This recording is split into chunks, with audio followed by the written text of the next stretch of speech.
बाप्पा गणपती बाप्पा मोरया. नमस्कार मित्रांनो, स्वागत आहे तुमचं एमजेस इझी रेसिपीज मध्ये.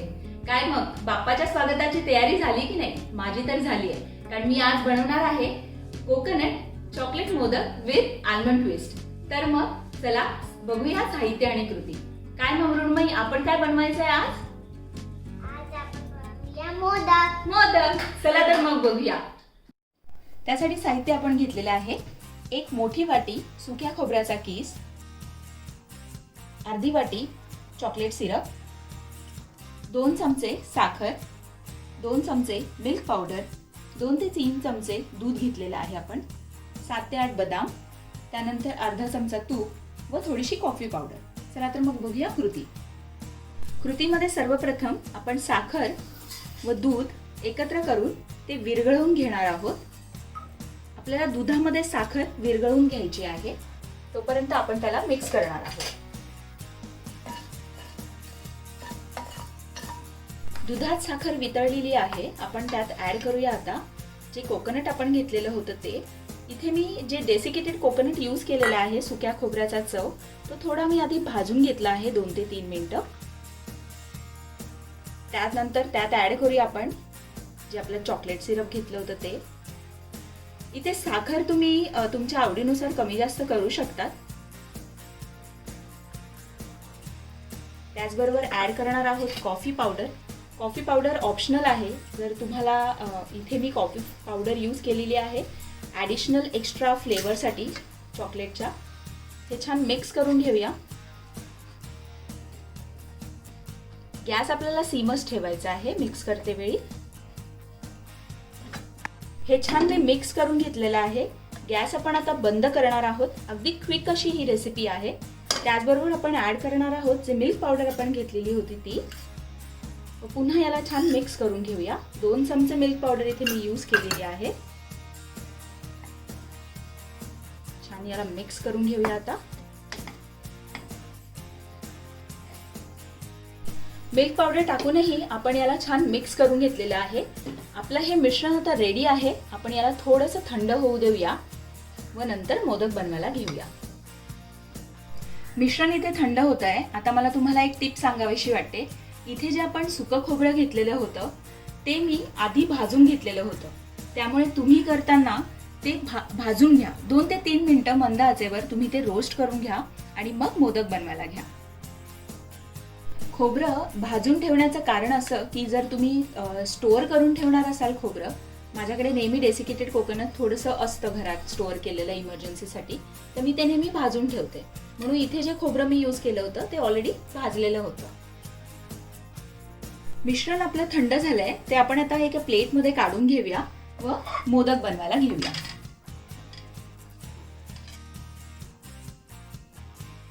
इथे आपण मोदकाचा साचा घेतलेला आहे. त्याला आपण थोडंसं आतून तूप लावून घेणार आहोत. तूप इथे ऑप्शनल आहे.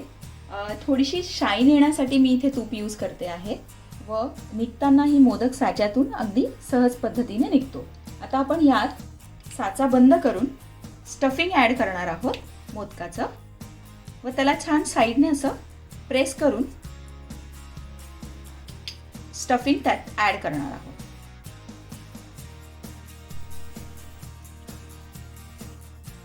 अशा पद्धतीने इथे मी दाबून असं छान हे प्रेस करून हे सारण आतमध्ये भरून घेणार आहे.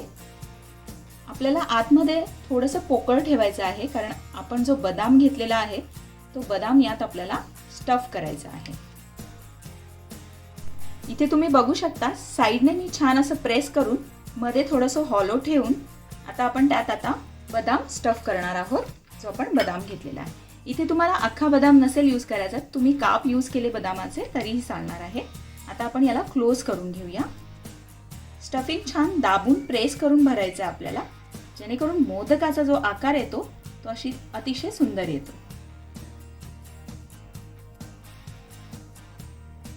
अशा प्रकारे मोदक आपण साच्यामध्ये मोदकाचं सारण छानपैकी भरून घेतलेलं आहे. आता आपण त्याला ओपन करूया साच्याला.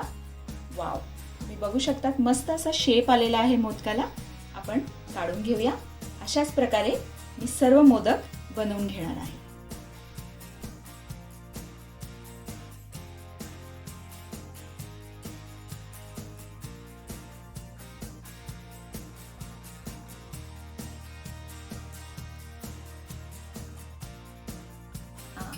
मोदक बनवण्यासाठी आज आपल्याकडे स्पेशल एक पाहुणी आली आहे, ती म्हणजे मृण्मयी. मृण्मयी, चल मोदक बनव आता.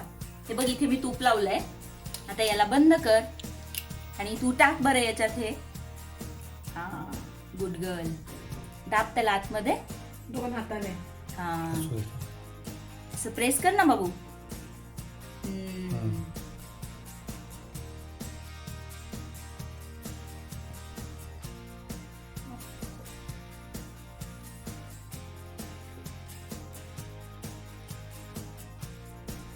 येस, कर त्याला प्रेस कर छान. तिला ते हातामध्ये. वाव. चला तर मग बच्चा कंपनी पण या मोदक बनवण्याच्या कामामध्ये तुम्हाला नक्की मदत करतील, जसं मला मृण्मयीने केलंय. आता आपला मोदक स्टफ होऊन रेडी झालाय. आता मृण्मयी त्याला उघड. कसं उघडशील? 1 2 3. येस. अरे वा वा. इथे सर्व मोदक मी बनवून घेतलेले आहेत व त्याला बदामाच्या कापानेही सजवून घेतलेले आहेत. टोटल 1 वाटीचे इथे 14 मोदक तयार झालेले आहेत. तर मग बाप्पाच्या स्वागतासाठी chocolate modak with almond twist ready आहेत. तुम्हीही ही रेसिपी घरी नक्की ट्राय करा व तुमचा फीडबॅक मला कमेंट सेक्शन मध्ये द्यायला विसरू नका. व्हिडिओला लाईक व शेअर करा आणि चॅनलला सबस्क्राईब करा. थँक्यू.